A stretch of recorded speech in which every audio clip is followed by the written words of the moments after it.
అంత goose bump sequences ఉన్నాయి. ఇంకోటి కళ్యాణ్ రామ్ కూడా బాగా నటించాడు. సో సినిమా కూడా సస్పెన్స్ఫుల్ గా మనకి ఎక్కడ బోర్ కొట్టించకుండా మంచిగా తీసుకెళ్ళి ఫస్ట్ హాఫ్ ఏంటంటే ఆ పాటలు 2-3 పాటల వల్ల మనకు కొంచెం స్లో అయిందేమో, లాగ్ అయిందేమో అని అనిపిస్తుంది, కానీ ఎక్కడ కూడా మనకు బోర్ కొట్టదు. కళ్యాణ్ రామ్ కి మాత్రం ఒక మంచి బ్లాక్ బస్టర్ పడిపోయిందని మనం చెప్పుకోవచ్చు.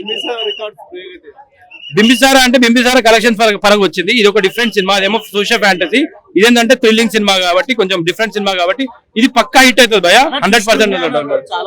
అవునవును, మొత్తం సినిమా మొత్తం స్టార్టింగ్ నుండి ఎండ్ వరకు మనకు ట్విస్ట్లే ఉంటాయి. అంటే ఎవరు హీరో ఎవరు విలన్ అసలు ఎవరు ఏం జరుగుతుంది అనేది మనకు ట్విస్ట్ ఉంటది.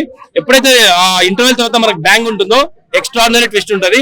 అది సినిమాకి మంచి గూస్ బంప్స్ భయ.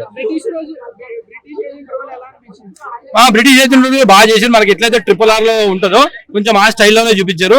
సరే, ప్రొడక్షన్ వాల్యూస్ కూడా చాలా బాగున్నాయి.